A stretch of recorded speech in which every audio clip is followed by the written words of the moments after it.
who's telling the story, and that is Sage. And then Connor is going to be your guy who just bought him from the lady at the orphanage.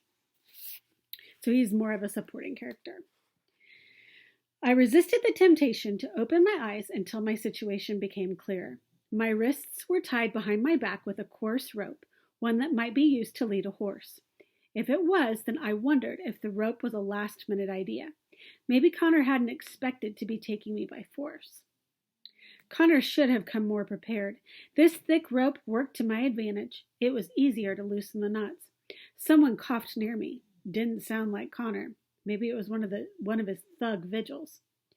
As slowly as possible, I inched one eye open. The cool spring day had become a bit overcast, but wasn't yet threatening rain. Too bad I could have used a bath. One of Connor's vigils was at the far end of the wagon, looking at the view behind us. That probably meant Connor and the other vigil were on the seat at the front of the wagon. Another cough to my left. I let my head bounce with the next jolt of the wagon to see where it had come from. Two boys sat there. The shorter one closest to me seemed to be doing the coughing. Both were near my age. The coughing boy looked sickly and pale, while the other was larger and tanned. They each had light brown hair, though the coughing boy's hair was nearer to blonde. He had rounder features as well. I suspected wherever he came from, he'd spent more time sick in bed than at work, and just the opposite for the other boy. I judged myself to be a blend of the two. Nothing about me was remarkable. I was only of medium height, one of many ways I disappointed my father, who had felt that it would hinder my success. I disagreed. Tall people fit in fewer hiding places. My hair was badly in need of cutting, tangled, and dark blonde, but getting lighter with each passing month. And I had a forgettable face, which, again, worked in my favor. The boy coughed again, and I opened both eyes to determine if he was sick or had something to say, and was clearing his throat to get our attention. Only he caught me looking at him. Our eyes focused so solidly on each other that it was pointless to pretend I was still asleep, at least to him. Would he give up my secret? I hope not. I needed time to think, and time for some unfortunately placed bruises to heal. Time was not on my side. He's awake? That was the larger boy who got the attention of Connor's backseat vigil. The vigil crawled across the wagon to slap my cheek, which wasn't necessary because my eyes were mostly open. I swore at him, then winced as he yanked me into a sitting position. Not too rough, Connor called from his seat. He's a guest, Cregan. The vigil, now known as Cregan, glared at me. I didn't say anything else, figuring the phrase I just used to curse at him had satisfactorily explained my wishes for the cause of his death. You've met Cregan, Connor said, then added, Mott is our driver. Mott glanced back to nod a hello at me. He and Cregan couldn't have been designed to look more different from each other. Mott was tall, dark-skinned, and nearly blonde. What little hair he did have was black and shaved to his scalp. He was the one by the tavern who'd tripped me when I was trying to escape the butcher. In contrast, Cregan was short, not much taller than I was, and shorter than the tanned boy near me. He was surprisingly pale for a man who likely spent much of his day outdoors, and he had a thick crop of blonde hair that he tied back at the nape of his neck. Mott was lean and muscular, while Cregan looked softer than I knew him to be, judging by the way he'd clubbed me at the orphanage. How strange that there could be two people so different from each other, and yet my dislike for them was equally fierce. Connor mentioned to the boys in the wagon with me. That's Latimer and Roden. Latimer was the cougher. Roden had ratted me out for being awake. They nodded at me. Then Latimer shrugged, as if to say he had no more of an idea why we were here than I did. I'm hungry, I said. I'd planned on having roast for dinner, so whatever you've got had better be good. Connor laughed and tossed an apple onto my lap, which sat there because my hands were still tied behind me. Roden reached over, snatched the apple, and took a big bite of it. One of the rewards for not having fought coming along. I'm not tied up like a prisoner. That was mine, I said. The apple was for anyone willing to take it, Connor said. There was a silence for another moment. Except for the sound of Roden eating, I stared icily at him, though I knew it'd do no good. If he came from an orphanage as I did, he knew the rules of survival. Rule number 1 said you took food wherever it was available, as much as you could get. Neither of you fought, Connor? I asked Latimer and Roden. Latimer shook his head and coughed. He probably didn't have the strength to fight.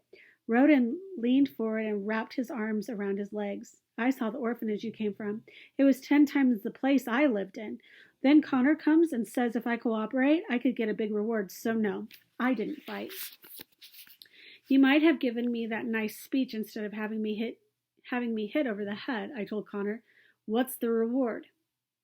Connor didn't turn around to answer. Cooperate first, then we'll talk reward. Roden tossed his apple core from the cart. He didn't even have the decency to eat all of it. You can untie me now, I said. It probably wasn't going to be that easy, but there was no harm in asking. Connor answered, Mrs. Terbelding warned me that you have a history of running away. Where do you go? To church, of course, to confess my sins. Roden snorted a laugh, but Connor didn't seem to find the same humor. I can starve that blasphemy out of you, boy. I leaned my head back and closed my eyes, hoping to end any conversation involving me. For the most part, it worked. Roden said something about his devotion to the church, but I let it go. None of it mattered. I didn't plan on being here much longer. About an hour later, the wagon stopped in a small town I'd been to once before. It was named Gelvins. Although as small as it was, I'm not sure it deserved any name. Gelvins was more like an outpost than a town, with only a few shops on the street and a dozen pathetic excuses for homes. Carthian homes were normally well built and sturdy, but Gelvins was poor and its farms dry.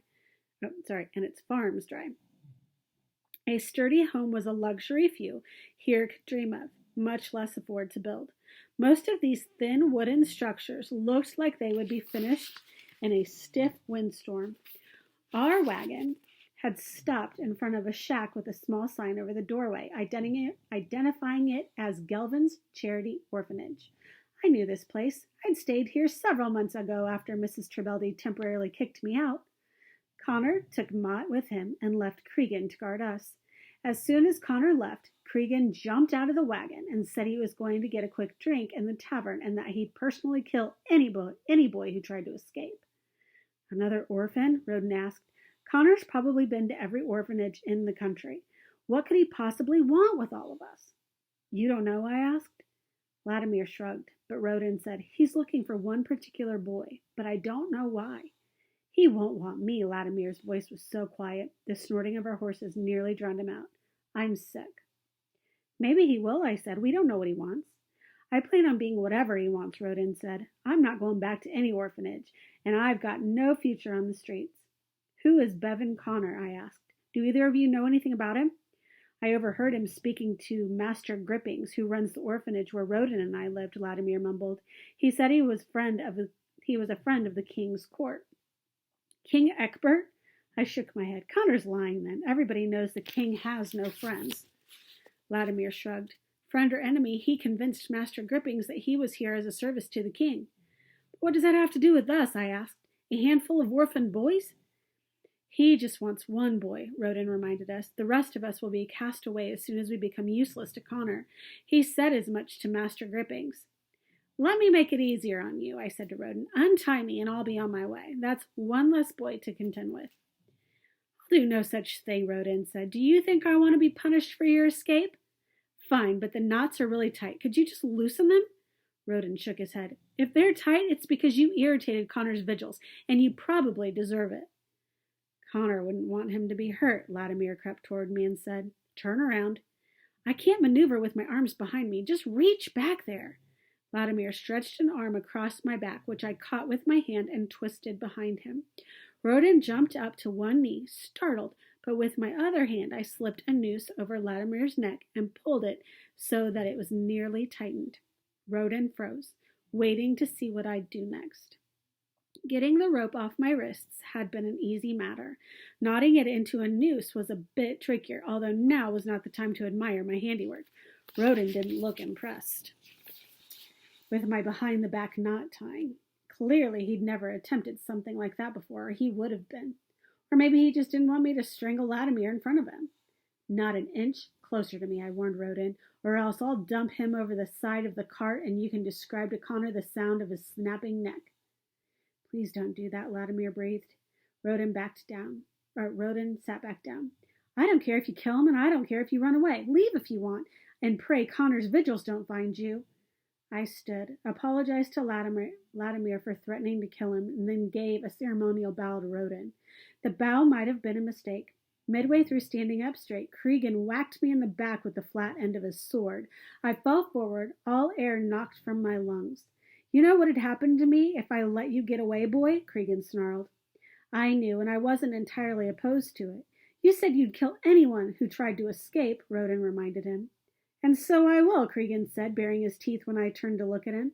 He had replaced his sword with a knife and leapt into the wagon in 2 steps. I rolled over to make a run for it, but he grabbed my shirt, shoved me back down, and pressed the knife to my throat.